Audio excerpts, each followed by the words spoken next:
Quisiera darle la bienvenida a Mireya Imas. Mireya es bióloga y maestra en Ciencias de la Ecología y Ciencias Ambientales por la Universidad Nacional Autónoma de México.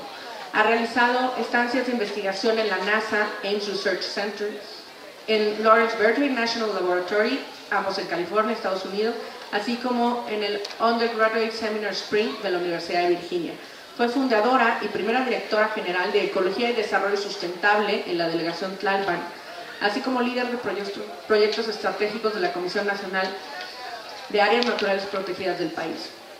Fue asesora del Gobierno del Distrito Federal y directora de programas de sustentabilidad de la Secretaría del Medio Ambiente en el GDF.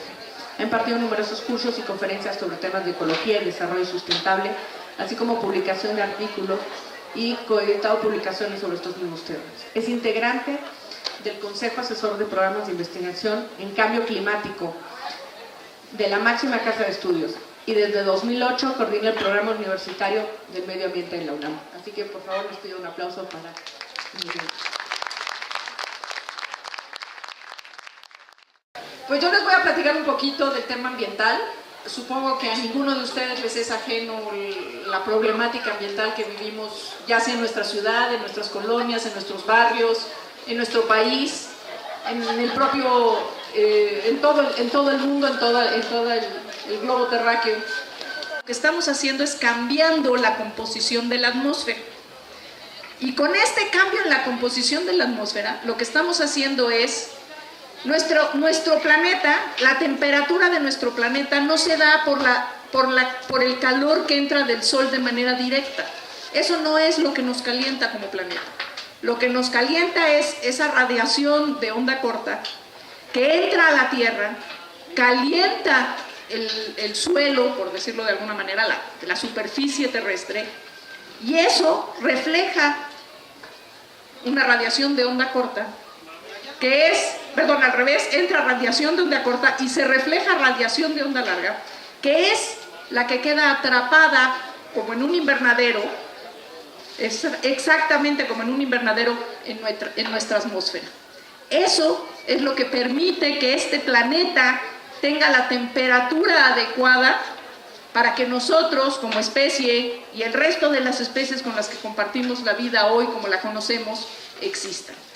Nos estamos apropiando de las 2/3 partes de la productividad primaria neta del planeta. ¿Qué es la productividad primaria neta del planeta? Todo lo verde que ustedes ven, todo lo verde que ven en este planeta es lo que se denomina productividad primaria. Y de eso dependen todos los organismos que respiran oxígeno en este planeta. Entre ellos, por supuesto, nosotros. Si nosotros nos seguimos apropiando a esta velocidad de la producción primaria neta, por un lado estamos dejando un montón de especies sin alimento. Pero por otro lado, estamos cambiando completamente las condiciones de la atmósfera de nuestro planeta. Y eso es el cambio global y en particular el cambio climático. La pregunta es, ¿quién nos ha dado esta capacidad o esta audacia de pretender transformar el entorno en el que vivimos?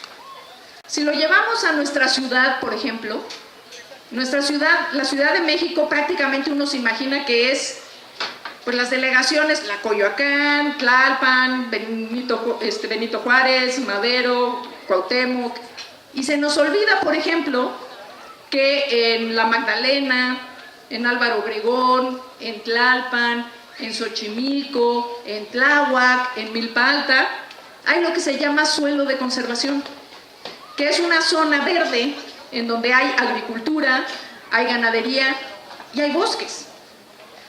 Y esta zona de bosques y de ganadería y de agricultura es la zona de recarga más importante de los acuíferos de los cuales nos abastecemos, pues prácticamente la mitad de la ciudad.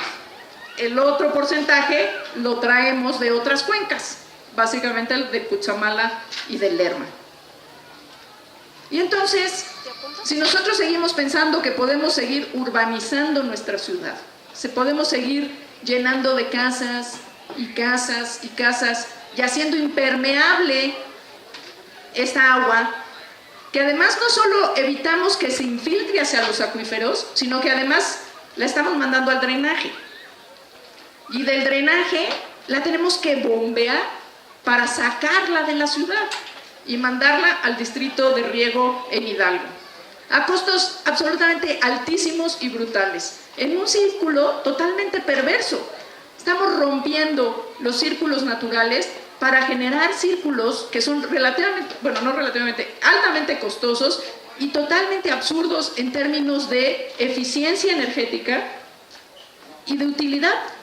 Por ejemplo, esta botellita de agua que yo tengo aquí, en esta ciudad y bueno, en el mundo, por ahí de los 80s, uno pensaría, bueno, es que, a ver, ¿por qué bebemos agua embotellada en la Ciudad de México? Y todo el mundo dice, por el terremoto del 85. Y también hubo terremoto del 85 en Francia, y en Alemania, y en Estados Unidos, y en Argentina, y en Chile. No, fue una campaña muy orquestada, muy bien orquestada por las compañías embotelladoras de agua que nos convencieron de que el agua que teníamos que beber, porque era la única agua pura y buena y sin sales y sin contaminantes, era esta. Y esta botella cuesta casi 1000 veces lo que le cuesta a la embotelladora el agua que está aquí contenida. Ya no digamos el plástico que contiene a esta botella. No sé si ustedes saben que en las costas del Pacífico, en el Pacífico cerca de entre India y el Japón, en esa zona, hay una isla gigante, prácticamente del tamaño del estado de Texas, de plástico. No es broma, o sea, no es una idea, no, es literal. Hay una isla de plástico. ¿Qué es esto? Las corrientes marinas han ido arrastrando estos plásticos que flotan en el océano y las han ido acumulando en esta zona. Y se ha ido generando esta isla de plástico que tiene una profundidad de varios metros hacia adentro y que tiene unas dimensiones pues equivalentes a las del estado de Texas. La humanidad no sabe qué hacer con esa isla de basura y la isla de basura sigue creciendo. Hace poco también salió un relato de unos marineros que se titulaba, el relato era muy fuerte, se titulaba El mar está roto. Y lo que decían ellos es un viaje que acostumbran a hacer entre Oceanía y Japón. Y de lo primero que comentaban en su relato es, algo nos llamó la atención, algo que no oíamos, era el silencio del mar. Y el silencio del mar es que no escuchaban a las aves. Y no había aves porque no había peces. Y no había peces pues porque nos hemos agotado, no todos, pero en una enorme cantidad, los bancos de peces, y porque también por ejemplo, ellos relatan que de lo poco que encontraron no vieron tiburones, no vieron ballenas, no vieron delfines. De lo poco que encontraron fue un grupo de pescadores japoneses que van con estas, ya ni siquiera son redes, son aspiradoras de arrastre, barriendo el fondo de los océanos en una pesca totalmente indiscriminada. Pescan y conservan, tiran 2/3 de lo que pescan y conservan 1/3 porque el resto no es palatable para el mercado. Porque hoy los alimentos son un commodity que se mueve en las bolsas de valores. Y todos aquí saben que mientras más escaso sea un bien, más precio tiene. Entonces, yo hace poco fui a los rápidos de Filobobos a tirarnos ahí por los ríos, y en el camino hacia el río había un enorme cultivo precioso de mandarinas y estaban todas las mandarinas tiradas en el suelo. Y le preguntamos a las gentes del lugar, oiga, ¿por qué no han recogido las mandarinas? Y dijeron, es que el precio es muy barato, ni siquiera nos da para recoger las mandarinas. Y entonces estaban pudriendo ahí en el piso. Esta lógica es muy perversa. Nuestras aguas están siendo vendidas en botellas. Y no solo aquí, sino en cualquier lugar del mundo. Una empresa, por ejemplo, ¿a quién demonios se le ocurre?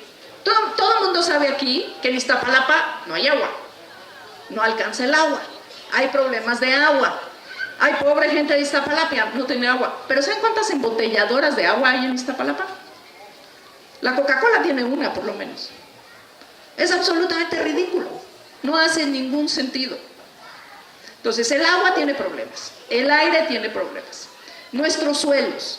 Los suelos de este país y prácticamente de todo el mundo, por estos procesos de agricultura tan agresiva y esta sustitución del suelo por fertilizantes, está teniendo impactos muy graves porque si a un suelo pobre yo le estoy poniendo fertilizantes, lo que hago es cada vez empobreciendo más ese suelo y cada vez dependiendo más de los fertilizantes que le estoy echando al suelo. Pues más como le estoy echando un montón de fertilizantes, cuando viene la lluvia, se lleva estos fertilizantes que básicamente son nitrógeno. Y este nitrógeno termina pues en los ríos. Y los ríos pues terminan en los océanos. Y en los océanos estamos teniendo un boom de algas impresionante porque pues las estamos fertilizando. Entonces están creciendo como locas. Y en estas zonas donde crecen las algas como locas, en las orillas de los océanos, pues ¿qué es lo que ocurre? Se tapa la luz solar, prácticamente no penetra hacia abajo y estamos empezando a tener lo que se conoce como zonas hipóxicas porque además estas algas demandan una enorme cantidad de oxígeno y se empieza a reducir la cantidad de oxígeno para los peces que viven en estas zonas y empezamos a encontrar zonas muertas en las costas. Y esto ocurre básicamente en las zonas del Golfo que compartimos con Estados Unidos desde la zona de Virginia hasta la zona de Veracruz y empieza a ocurrir también ya en algunos casos en las zonas del Pacífico nuestro.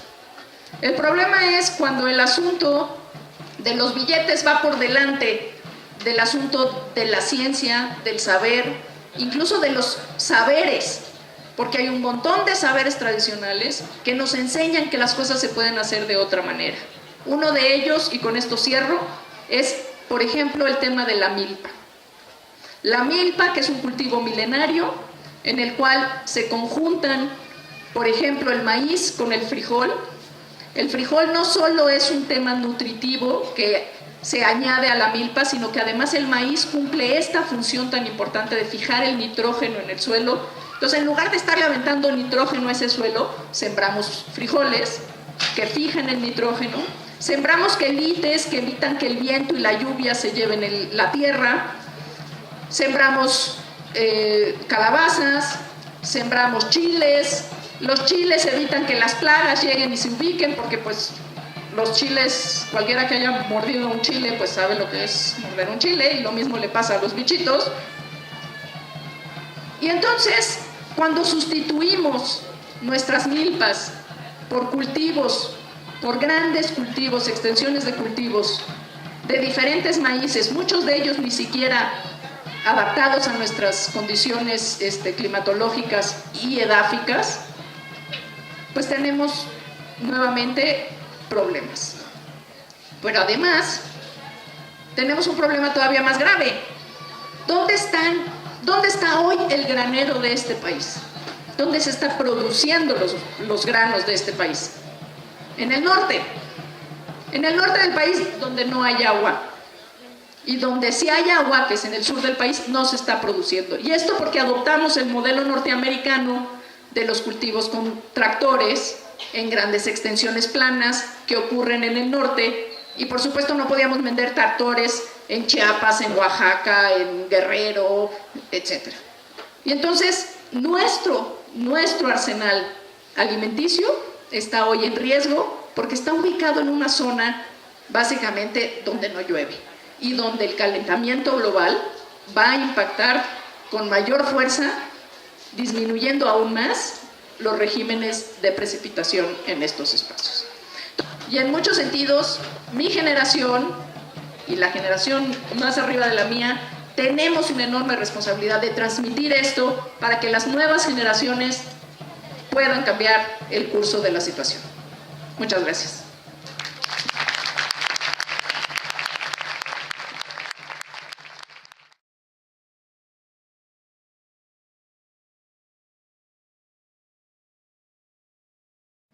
que México, al igual que Europa, en el tema del trigo, y Asia en el tema del arroz, que son espacios donde son originarios estas semillas, estos granos, y que son los que dieron origen a la civilización en el mundo, el arroz, el maíz y el trigo. Deberíamos de tener el mismo cuidado que tienen ellos y evitar la siembra de maíces transgénicos que no están hechos para nuestros espacios. Y no lo digo yo, lo dicen especialistas del Instituto de Biotecnología de la UNAM.